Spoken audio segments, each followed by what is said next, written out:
Welcome to Megamind. I am Monica. And I am David. A quick reminder, please give us a like, hit the bell, and subscribe to our channel. Thank you for being here and supporting us. Today, we thought we would bring a proper brew and a proper chat. No heavy slides, no long lists yet.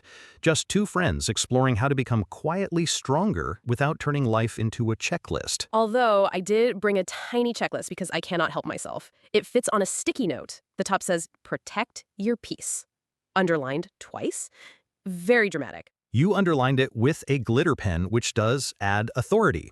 On the topic of peace, can we start with something that saves friendships and saves your own dignity? The rule that you cannot fix yourself by breaking someone else. I learned that the hard way. Imagine me, tired, hungry, and convinced that the best way to feel better was to point out 3 tiny things someone did wrong. Temporary thrill, long-term cringe. I had to apologize, and the apology sounded like, I am sorry I treated you like a bin for feelings I did not want to carry. I had a day like that last week. The impulse is to throw your discomfort at the nearest person like a hot potato. The practice is to pause. I do a little ritual. Name the feeling, say it out loud in a calm voice. Frustrated. Embarrassed. Tetchy.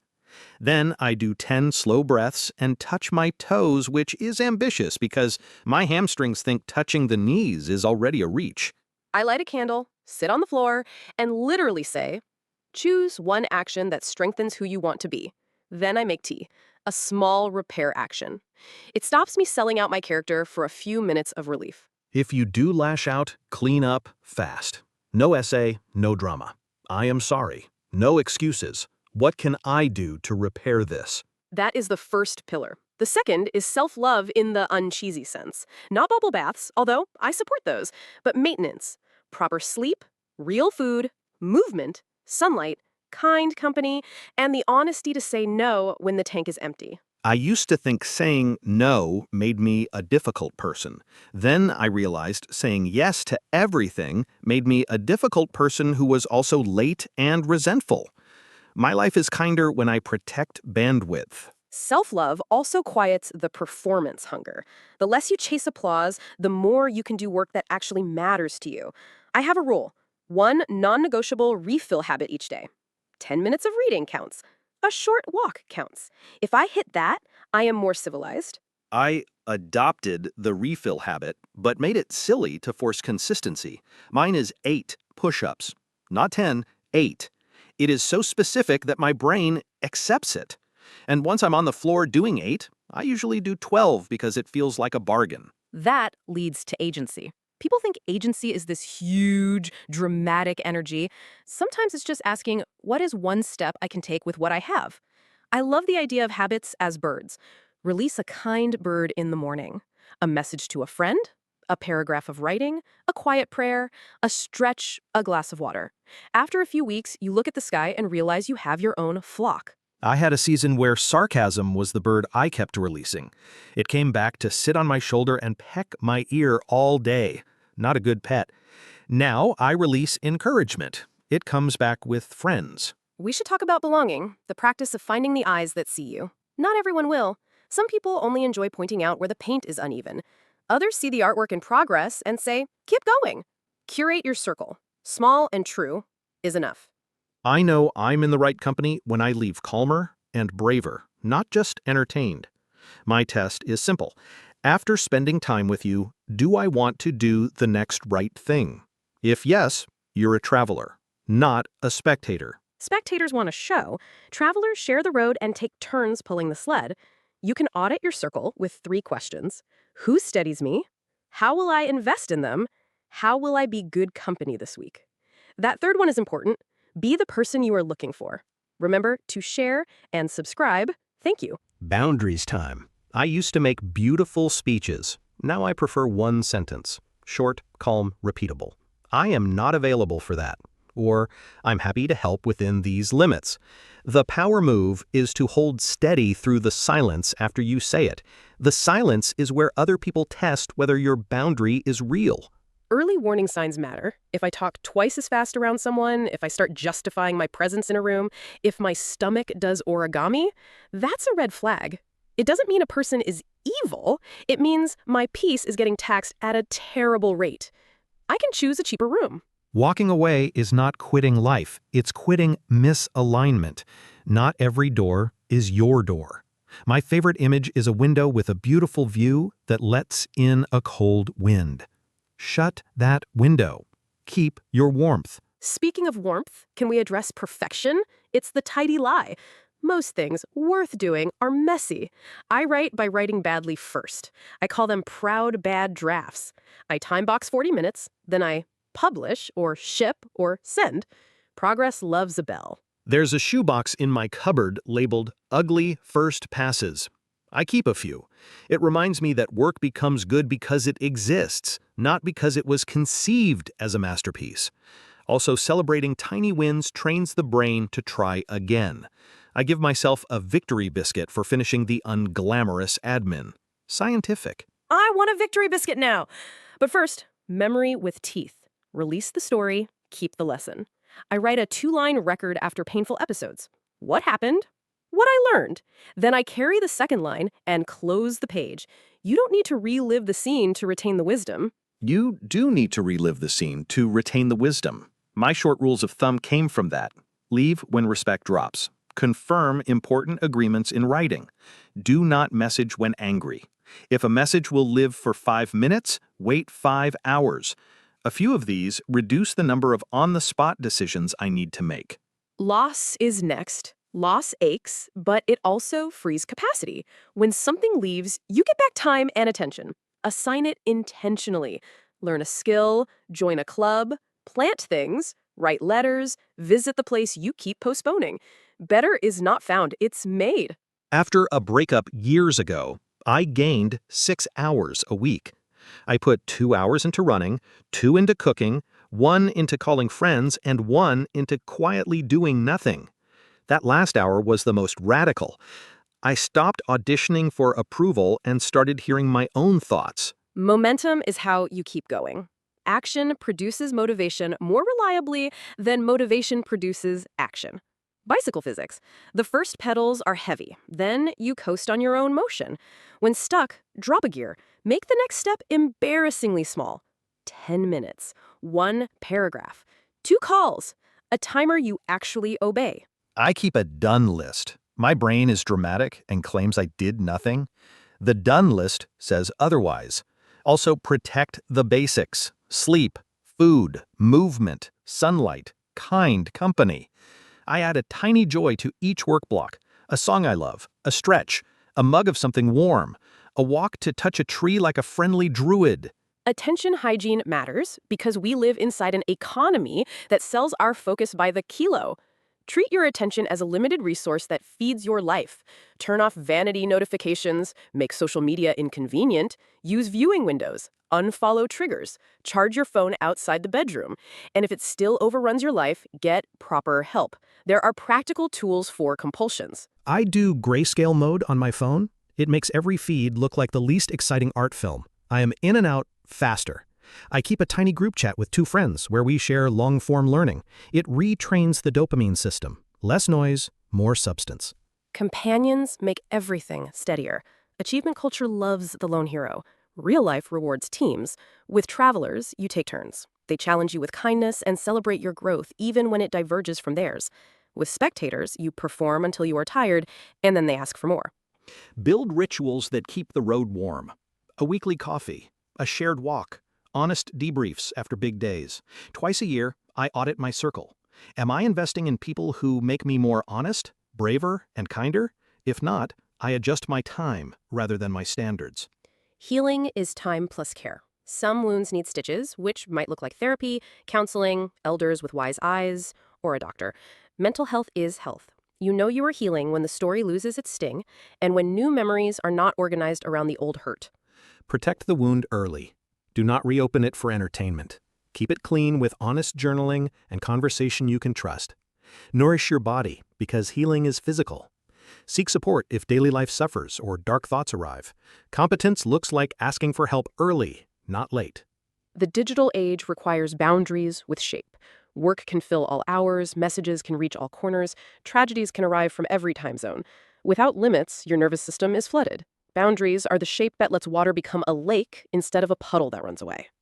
I set communication windows. Urgent things get calls. Non-urgent things get messages that I check at specific times. I also keep a small news diet. 2 check-ins a day, a couple of trusted sources, and that is it. I stopped doom collecting. Starting over is normal. You can do it without accusing your past self of failure. Carry the lessons forward. Adopt a learner posture. Take classes, ask naive questions, try small projects that can fail safely. Build a portfolio of starts to show your brain that beginnings are allowed. Nap your transferable skills. You have more than you think. Communication, patience, service, problem solving, humor. Build a minimal routine to serve the new direction. Track progress and share milestones with a small circle to keep energy high without feeding the performance machine. Joy is a discipline, not toxic positivity, just small rituals that keep the heart warm so you can face hard realities without being consumed. Notice what is already good. Warm socks, shared laughter, a finished paragraph, clean sheets, sunlight on the floor. I keep a tiny list of 3 wins each evening. The list includes things like kept my cool in traffic or messaged a friend who needed a lift. I also have an adventure hour each week, something novel that costs almost nothing. New park, new playlist, new recipe, a museum at lunch. The ethics of attention. When you steward your inner world, it spills into the public world. Families get gentler, workplaces become more humane, fewer shaming tactics, fewer spectacles. Leaders design rooms with a short agenda, start on time, end on time, and keep technology in its lane. Reward the behaviors that build trust, not drama. Pick policies that make the healthy choice the easy one. That's at home, too. Snacks on the middle shelf that are actually food. Phones on a table by the door so conversation can breathe. The long game is patience without passivity. Work at a humane pace and trust compounding. 10 minutes of craft a day becomes a body of work. One conversation a week deepens friendships. A small saving habit creates options. You can be vigorous and patient at once. Remember to share and subscribe. Thank you. Since we promised playful tangents, I have one. Do you remember the time I tried to learn pottery and made a bowl that looked like it had opinions? It leaned, it pouted, it refused to hold soup? Starting over felt embarrassing, but I kept the lesson and bought a plant that could live inside it. Loss and to better. I counter with my own art disaster. I went to a life drawing class and drew what I thought was a hand. The instructor asked if it was a brave pineapple. We are not mentioning fruit today, so I will simply say it looked like an enthusiastic starfish. Start before perfect, laugh while learning. Another tangent. Tea hierarchy. Breakfast tea for decisive mornings, Earl Grey for dramatic reading, mint for truce talks, and chamomile when your brain should go to sleep but insists on a late show. Add ginger when your nervous system needs a hug. Also, random memory lane, my first job involved laminating things that did not need to be laminated. I laminated a to-do list for a single day. Peak performance. The lesson was to avoid making the container more important than the content. True for stationery, true for life. Speaking of containers, let's try those short boundary sentences together. I start. I am not available for that. I am happy to help within these limits. I do not discuss this topic. I wish you well, and I'm stepping back. Those fit in a pocket. Now the attention on it. Notifications I actually need. Timers, calls from family, delivery messages, calendar alerts for commitments I chose. Apps to move off my phone. The ones that hijack my hands when I am bored. Viewing windows I will keep. Short check-ins midday and evening. People and topics that earn my time. Friends, craft, health, and long-form learning. Companion check. Who steadies me? How I will invest in them this month. How I will be good company this week. Start before perfect list. 5 tiny actions when stuck. Tidy for 3 minutes. Drink water. Stretch. Write 2 sentences. Send 1 kind message. A lesson ledger entry from this week. What happened? I took on too many microfavors in one afternoon and became a storm cloud. What I learned. Replace the reflex with a walk to the window, 3 breaths, and a text to a real friend. My entry. What happened? I tried to fix discomfort by scrolling, then lost an hour. What I learned. Replace the reflex with a walk to the window, 3 breaths, and a text to a real friend. Since we promised humor and mini-stories, tell the tale of the disappearing sock. It is an epic! I placed 2 socks in the washing machine, a pair as loyal as any. After the cycle, one sock emerged with a new identity as a tiny black hole that swallowed its partner. I spent 10 minutes negotiating with the dryer. In the spirit of starting before perfect, I wore mismatched socks proudly. New rule: do not let small inconveniences own the mood of an entire afternoon. I once lost my travel card, found it inside a book, then remembered I had used it as a bookmark for a chapter about attention. You cannot make this up. The lesson wrote itself. When my life becomes a scavenger hunt, time to reduce imports. Food tangent. Best morale snack for difficult admin. Salted crisps with a cup of tea. Scientific ratio: 1 crisp per paragraph of progress. It stops me inhaling the bag and ties pleasure to completion. Mine is sliced apples with cinnamon. I know, very wholesome. If the day is wild, I add peanut butter and declare victory. Another small practice: I put my shoes by the door at night. In the morning, the message is clear. Out you go, sunshine, even if it is just a 10-minute stroll. It is my minimum viable movement. I prepare a tiny corner on my desk. Notebook, pen, mug, small plant. My brain recognizes it as the making corner. If the corner is ready, I am more likely to sit and do 10 minutes of writing, which often becomes 30 because momentum arrives like a very polite guest. On bad days, I still ask, what is the next small step? Sometimes the step is have a shower. Sometimes it is send a 2-line email that clears a blockage. Small steps are not trivial. They are the way through. We promise to mention milestones that help. Pick a theme for the season. Simpler than 100 goals. Maybe it is steadier mornings, or kind company, or finish the thing. Put it where you can see it. Review it every few weeks and adjust calmly. No drama required. Share progress with a friend. Not the internet, unless that helps. A quiet group chat, where you can say, wrote the paragraph, took the walk, enforce the boundary. Companionship multiplies courage. I love the idea that joy can be practiced. It's not a lottery ticket. You can build small rituals. A song you love at the same time each day, a walk to a specific tree, a list of 3 wins before bed.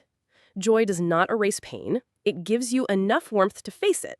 When the world feels heavy, I reduce exposure, increase connection, and do one kind act, sometimes anonymous. Paying for a stranger's coffee created an entire day of echoes in my head.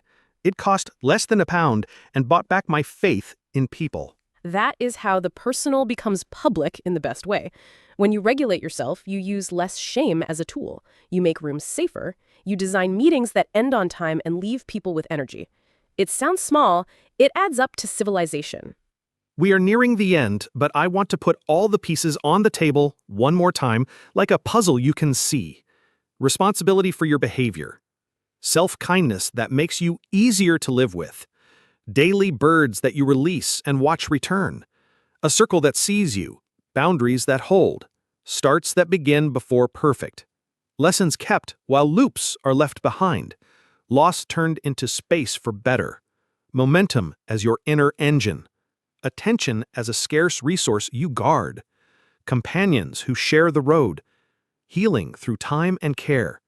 Digital limits with shape. The courage to begin again. Joy as a weekly discipline. Attention as ethics.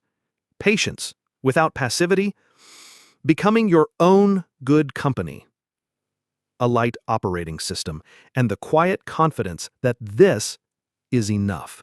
If you want a single action after listening to this, pick one tiny habit that supports the person you are becoming. Make it ridiculously small. Track it where you can see it. Tell one traveler in your life and invite them to pick their own. You can begin there. Before we go, a very serious debate. Biscuits to dunk. Are you a dunker or a purist? I'm a strategic dunker. Fraction of a second to avoid structural collapse. I've lost too many biscuits to overconfidence. There is an art to it. You need courage and restraint, which is really the episode in biscuit form. That is our show. We are cheering you on as you release small, brave birds tomorrow morning. And if one of them is a message to a friend, consider this your nudge. Drop your comments below and subscribe to our channel. David and Monica are personas we use to make our content more engaging and relatable. We're not affiliated with any organization or product mentioned. Our discussions are just for inspiration and entertainment, not professional advice. Always think for yourself. Take what works for you and make your own decisions. See you next time.